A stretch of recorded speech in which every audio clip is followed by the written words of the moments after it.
best we've seen of him really in a while. But speaking of best performances, the winner of the previous round, Ronan Dunn, is on track for Mondraker. Here comes the Irishman. Straight into a leech really for Ronan and making it work now. 160 beats per minute on the Whoop Live.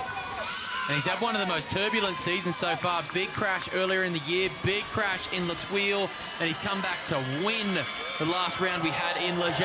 But crucially, Nico, as well, he's moved away from that tag of just being a mud rider.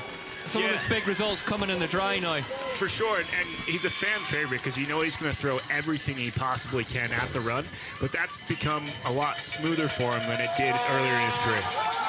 Charging hard, he'll be screaming at himself here. Not that you can hear it over the fans this weekend, but Ronan Dunn had to take a foot off there. Nico, bike just slid out. You wouldn't want to be doing a run after Ronan. He's blowing all the ruts out. Come on, Ronan, let's go. He's charging hard through here, and he's almost consolidated that speed. He's not quite as crazy. He gets to bring it back in. It's comfortable. He's going to open this up further here. Yeah, this is going to be faster again. Wait for the split. 2.1. No, he's lost a tenth of a second. So straight from the podium at the UCI World Championships. The young Irishman will go so deep off that drop. Here he comes down to the bridge now. 2 turns to go for Ronan Dunn. Is this going to be a hot seat run? Is it going to be more than that? Is it going to be a win this afternoon? Is he going to go back-to-back with that result in Leger? Ronan Dunn crossed the line and goes fastest by 2.6 seconds. Oh, they keep coming. Next up, Amaury Pierron for Commensal. Muck off by Riding Addiction. Yet to chalk a win in 2025. Once won so badly. Loic Bruni mentioned earlier this morning just how difficult it is to navigate the rocks up there. There's more and more emerging, and they're so sharp. There is no room for error. You must be as precise as you can be amongst some of the gnarliest rock sections up there. This is notoriously a track for punctures because, like you said, they do come out. They might not be ones riders are aware of, but as in those braking zones, sharp rocks are coming out throughout the day.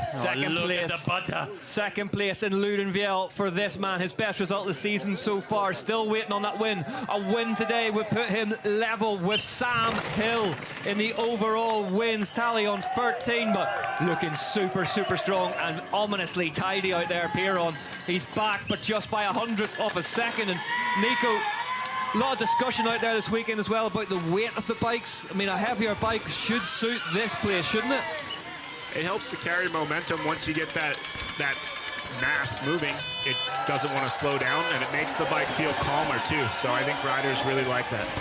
Amaury's had a few issues the last couple of races with wheels and tyres. He opted to go for no insert in the rear today, which is quite a risky scenario considering how many blunt force impacts are going through that rear wheel. But he's up. He went up in tyre pressure on the rear tyre to get through. He had a mechanical yesterday which caused him to miss out. He's faster by 9/10 of a second than Ronan Dunn. But that harder rear tyre pressure with no insert allows him to push through the corners. 0.9 of a second in the next split. 0.7 up now. 7/10 now, so he's lost a couple in there, but crucially, the light remains green. The number can say what it wants. Round that rut really neatly. Just gets that big body so low over the bars as well. It's hard to remember. He broke his collarbone like 8 weeks ago. We said that in our track walk, didn't we? It feels ludicrous to mention it, but yeah, destroyed the collarbone and straight back on. Has to rely on every part of that collarbone. He's been doing Stay upright there. Amaury takes a breath before the next timing. 7/10 of a second, holding station now. He's holding pace with Ronan Dunn down the bottom. Ronan had a couple of wild moments down lower here. We know that Dunn checked that front tyre as he crossed the line and shook the head. Pierron has one sector left here. Lenzerheide, I thought he was jumping out of the track there.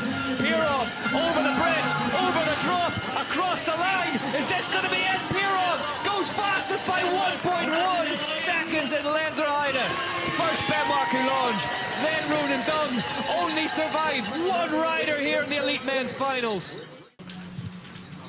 This young man had a serious time of himself. Moving a lot of earth through those turns as well. Henry Kefir pushing hard here. Yeah, no doubt buoyed by that silver medal. 8/10 of a second, so he's in touch, Nico. He oddly went wide over that scrub roller. He's been offline a few times on the top of this track. What? 8/10 in touch with a time like that from Amaury Pierron, so it's doable for the German here. He's really built through the season this year. You could tell that confidence he got from the podium in Leo game. Big roar from the crowd as well. Absolutely the flat off of that one. That must have been the flat, Josh. Tracks really straight and true down through the elevator shaft. Nice exit as well, Josh.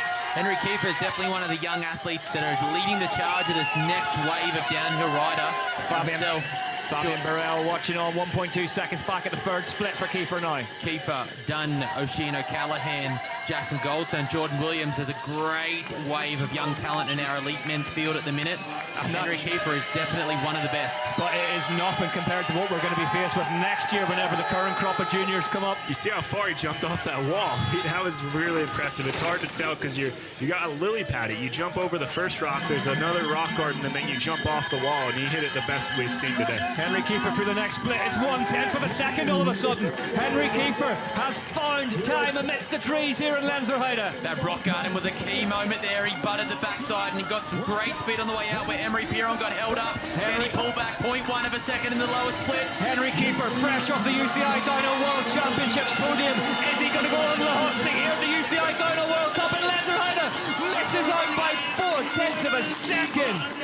Fabian Burrell applauds it. Big run. Up next, Locky, Stevens, McNab for Trek Factory Racing. He's really put the Trek team on his back this year and been carrying the team with all the big results. Did he just double something into the woods we haven't seen yet? It looked like he got a cheeky backside that no one's actually attempted just so far today. Backside. Listen to the fans giving it to him. On. Slyly gets hung up there. Once again, it's going to cost him a little bit of time, but if anyone can make it up, it's Locky. See him look down at the bike as well. Yeah, and he stopped pedaling. Oh, what? That's what we want to see. Locky Stevens McNab has been pulling some gaps like that all season. Yeah. The talent of the young Kiwi is second to none. Just has that eye, doesn't he? Eye for detail. 1.3 seconds. So in touch with Pierron here as much as anyone has been at this point in the run.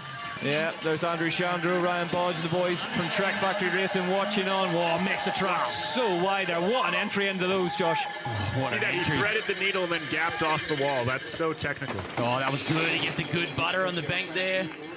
He might pull back a little bit of time here. He might bring it back to 1.5 seconds. Locky Stevens McNab is putting on a good charge at the back. 6/10 of a second. He's in touch here, Locky Stevens McNab.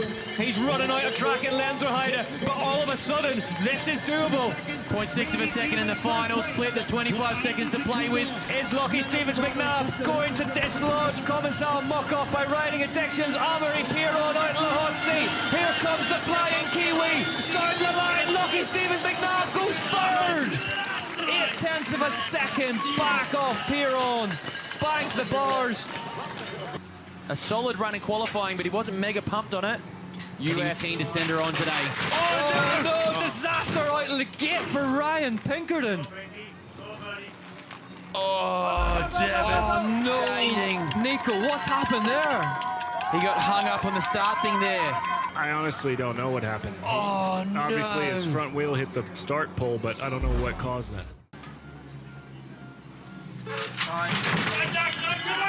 4 wins earlier on this season in a row. The UCI World Champion stripes on his bike, having won them at the first time of asking. Josh, it started. All action. How is it going to continue? If Jackson can be in touch at this second split, I think it's going to be all to gain from there to the finish. Let's see as he goes off the end of this log. He's back by half a second, so Pierron. Oh, this is going to be one of those ones that seesaws back and forth. Steve Pete watching on the bottom from the Santa Cruz Syndicate can hardly watch. I think that's right where he needs to be. He's so good through this steep technical stuff that he can make that time back. Oh, he gets hung up a little bit. Whoa, Jackson Goldstone goes down in Lenzerheide. The UCI World Champion is on the deck in Switzerland. He's got to push back up. He went out of the tape. He's got to rush, too. If he can get some points today, that could add up by the last race. Is what Loic Bruni wants out of 2025. It's just calming down live on air. Loic Bruni leaves the start hut and gets about his work here in Lenzerheide in the Bike Kingdom. Look at the start of the man. Speaking of butter, this is going to be incredible. No matter who wins today, whether it's Bruni, whether it's Pierron, they will go equal with Sam Hill in the overall wins tally of 13 UCI World Cup wins. It's all to play for Bruni. I couldn't think of a better honor in mountain bike racing. The flying fossil is real. It's been solid, but he's going to need to go if he wants all the points he can get. Loic Bruni on track, looking so strong. He's performed better than anyone else at this venue over the years. He's won a world championship here, 2 second places, 2 third places at UCI Downhill World Cup level. Beautiful straight line across there, Josh. Exit the rocks well, doesn't get hung up. This is looking good for this next split here, but he's still got 1.1 to play with. Get him to that split. Loic Bruni, 6 per second. It's back on. It's back on. You know, Bruni could win here today. 0.6 of a second with the gnarliest rock garden to go. We've got Cam's Cliff. Loic Bruni, corners left. Loic Bruni heading towards the finish line, over the bridge. Is it going to be advantage Bruni after Lenzerheide? Is he riding himself into the lead of the UCI Downhill World Cup in front of our very eyes? Bruni crosses the line and goes 5th. 1.6 seconds back up your winner today. Amaury Pierron draws level with Sam Hill in the all-time wins count. Under 13 UCI Downhill World Cup wins. Bruni can't believe it. He's already processing what that means for the overall. That race had all of it. Yeah. Locky, Stevens, McNab in 3rd. Pierron, Kefir, Stevens, McNab, Dunn, Bruni, your top 5. Terry on his 114th start in 6th. Kolb, Hart, Shaw, Meyer-Smith, Danny Hart up in 8th place, 120 races into his career. Ethan Craig, Brosnan in 12, Vergier down in 13, Fartenster, Norton, Coulange, Connolly, Hatton. What could have been for Ryan Pinkerton this afternoon in 19th? Ravelli, O'Callaghan 21st, Castellanos Liberal's time stood up. Jackson Goldstone in 25th. So we will get the points computations on this to you just as soon as we've got them, but could be a big day in the title race, Josh. Look at the names. Yeah, it is, but honestly, I really didn't expect that one. It was quite a nightmare weekend for me. A lot of problems, mechanicals, and yeah, everything looked like was going wrong. So I was, okay, no expectation, just give everything you have today, and it was enough for the win. Honestly, I didn't expect it because my win was not so good. Just through the bottom, I was super slow. But yeah, was enough today, so I was really stoked. There's a lot that goes into these races. All these 3 athletes, everyone on the podium, everyone on the field here today. We see the athletes on the podium, but there's a huge team effort of mechanics. Here we go then. Loic Bruni leads the way in the UCI Downhill World Cup overall by 100 points.